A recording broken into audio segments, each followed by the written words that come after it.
देश में अब जियो मैपिंग करना और इससे जुड़े आंकड़ों का इस्तेमाल आसान होगा। केंद्र सरकार ने जियो स्पैटियल डेटा संबंधी नए दिशा निर्देश जारी किए हैं। इसके तहत मैपिंग से जुड़े नियमों को और उदार बनाया जाएगा।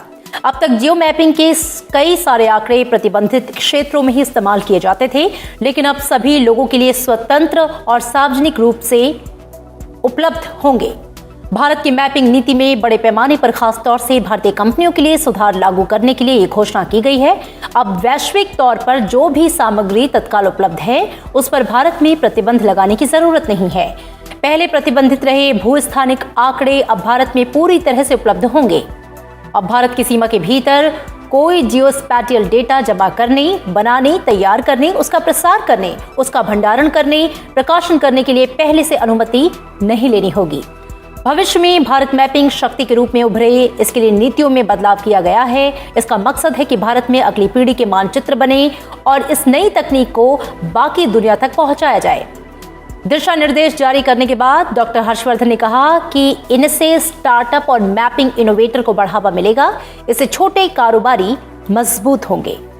Existing guidelines for acquisition and dissemination of geospatial data generated in the country, they had become quite redundant by now, and we have now chosen to replace them once for all.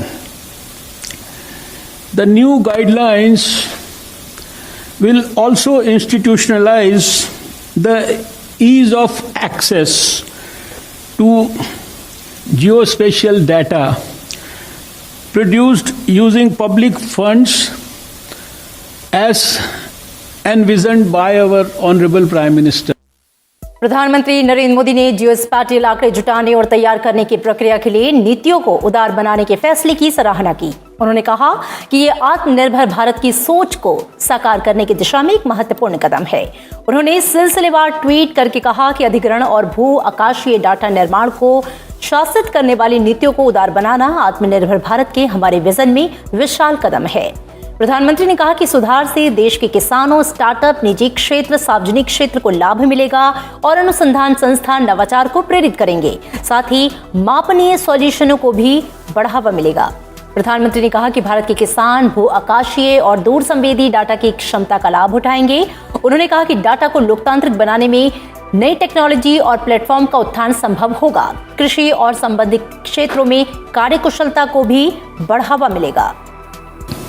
In a nutshell, this would also A, give you liberalization of mapping, B, no requirement for prior approval or other restrictions on the collection, generation, preparation, dissemination, publication, storage, updating and digitalization of geospatial data and maps within the territory of India.